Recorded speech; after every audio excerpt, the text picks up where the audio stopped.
सूचना देने भर से तो काम नहीं चलेगा, वो तो पहले से।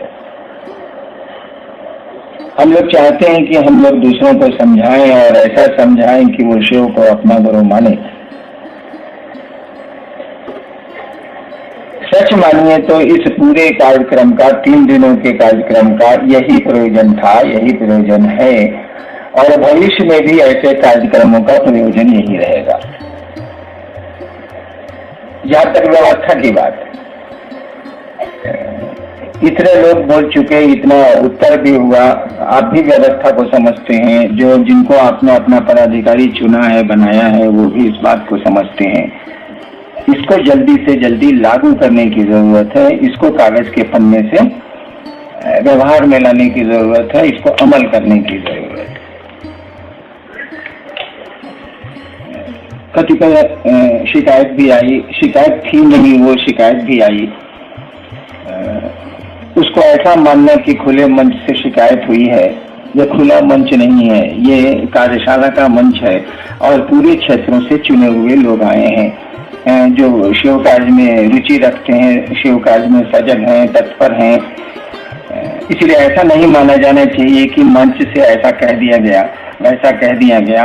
ये तो घर की बात है, घर में तो सब तरह की बात होती है, इसका खराब या बुरा नहीं माना जाना चाहिए।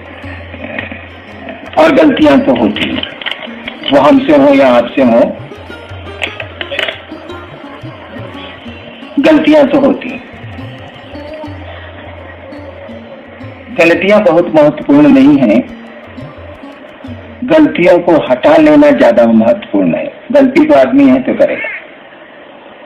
शिव के कार्य के लिए शिव को नहीं लाया जा सकता।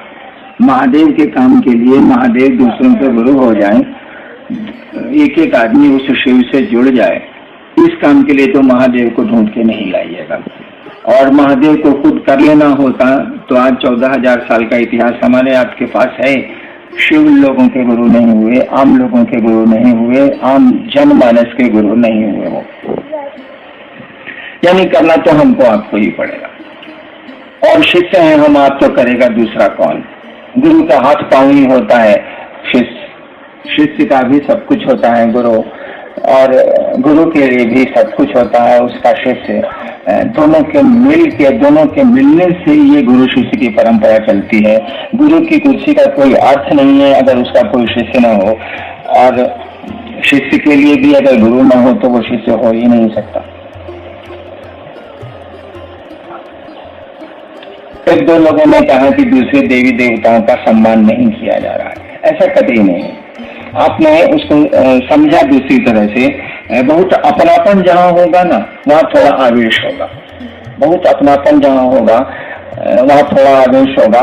धीरे धीरे ये आवेश कम हो जाता है, लेकिन अपनापन बहुत बढ़ जाता है। जब अपनापन होगा, और मजनू को आप समझाए चले जा रहे हैं कि देखो लैला को छोड़ के बहुत सारी सुंदरियां हैं, बहुत अच्छी अच्छी लड़कियां हैं, तो उनसे मोहब्बत कर लो। मजनू नहीं समझे, वहाँ उसका अपनापन है कि कोई आदमी महादेव को अपना समझता है, अपने गुरु को अपना समझता है, शिव को अपना समझता है, वहां उसका अपनापन खड़ा है। और शिव के साथ जो जगत में व्यवहार हुआ है, जनमानस में व्यवहार हुआ है, सम्मान भी दिया गया है, लेकिन और क्या क्या हुआ है थोड़ा नजदीक आ जाइए तो मालूम हो जाएगा। आपका चप्पल कितना घिसा पिटा है आपको पता रहता है, इसीलिए कि आपका चप्पल कितना साफ है, कितना गंदा है, हमको आपको पता रहता है, क्योंकि हमारा कपड़ा है।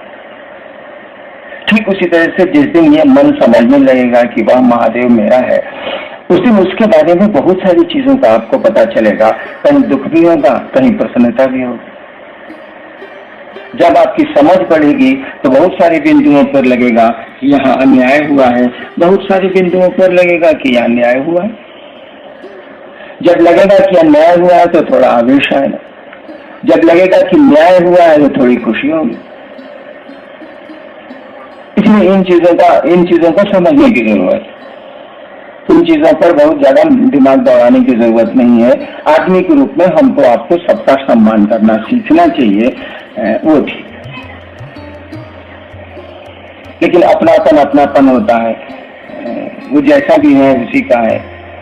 मैंने एक बार कहा था ना कि मेरा महादेव जैसा भी है मेरा, वो मांस का लुथवा हो, वह ईश्वर हो, वह काला हो, वह गोरा हो, या कुछ भी हो, मेरी बात है, मेरा महादेव। इसमें भाई साहब आप क्यों खराब आपको लग रहा है? मेरा महादेव। इन चीजों का बहुत मायने नहीं है। और जितनी भी आपको लगता है कि गड़बड़ियां हैं, जितना भी आपको लगता है कि असुविधाएं हैं, या लोगों के आचरण आपके मन के अनुकूल नहीं है, ये सारी बातें आपके गुरु को समझ में आती हैं। ऐसा कुछ भी नहीं है जो शिव नहीं जानते हैं, ऐसा कुछ भी नहीं होगा जो शिव की जानकारी में हो सकता है, ऐसा कुछ भी नहीं। हमको आपको लगता है ऐसा, वह महादेव को भी लगता है, आपके गुरु को भी लगता है, तब भी उन्होंने कुछ कहा नहीं, चुप रह गए वो। हम आप क्या करेंगे, क्या करते हैं, क्या करना चाहिए, सब मालूम है उस शिव को, तब भी वो कुछ बोले नहीं, कुछ उन्होंने कहा नहीं, केवल इतना ही कहा, जाओ दूसरों को समझाओ, दूसरों को समझा के शिव शिष्य बनाओ। समझाओ तो उन्होंने नहीं कहा, उन्होंने कहा कि जाओ दूसरों को शिव शिष्य बनाओ और दूसरों को यही काम करने को कहो। उनको सब मालूम होगा जरूर कि भविष्य में क्या क्या होगा, और उनको अगर नहीं मालूम है तो शिष्य को तो मालूम हो ही नहीं सकता। तब भी वो कुछ नहीं बोले, चुप रह गए।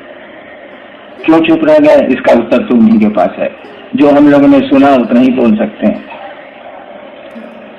यानी जो उसने कहा है, अगर आप उसी पर खड़े रह जाएं। मैंने कहा था 1-2 दिन पहले कि आप गड्ढों को देखेंगे तो आपकी यात्रा गड्ढों की ओर होगी, आप खराबियों को देखेंगे तो आपकी यात्रा खराबियों की ओर होगी, आप अच्छाइयों को देखेंगे तो आपकी यात्रा अच्छाई की ओर होगी। तो जो गुरु ने कहा उस पर नजर रखिएगा, उस पर चलने की मंशा रखिएगा, उस पर चलने की कोशिश करिएगा, तो आप देखेंगे धीरे धीरे धीरे धीरे सारी चीजें ठीक हो रही हैं, ठीक हो जाएंगी। याद करिए, आज से 20 साल पहले, 15 साल पहले बिहार में जब शिव शिष्यता शुरू हुई थी तो कितनी तरह की बातें आई थी। किसी ने 13 सूत्र बनाए, किसी ने 21 सूत्र बनाए, किसी ने 2 सूत्र बनाए, किसी ने कुछ किया, किसी ने कुछ किया, किसी ने कुछ किया। आज क्या स्थिति? हम लोगों ने कुछ नहीं कहा किसी पर। जो गलत थे वो खुद ही अलग होते चले गए, जो सही थे वो खुद ही सटते चले गए। हम लोगों ने कुछ नहीं कहा, किसी का विरोध नहीं किया, लेकिन चीजें सुधरती चली गई। कितना बहुत कुछ सुंदर हो गया है शिव शिष्यता में। बहुत कम जगह गड़बड़ियां हैं और वो गड़बड़ियां भी खत्म हो जाएंगी अगर उन गड़बड़ियों पर आप ध्यान नहीं देंगे।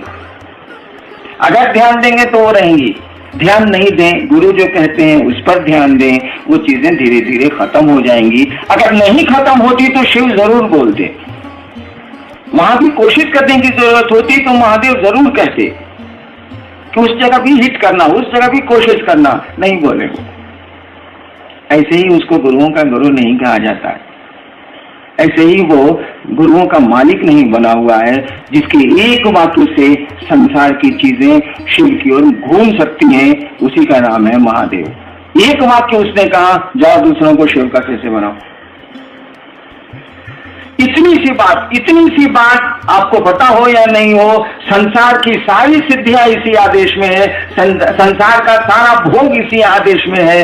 शिव ने ही कहा है, इसकी परिधि के बाहर कुछ भी नहीं, कुछ भी नहीं।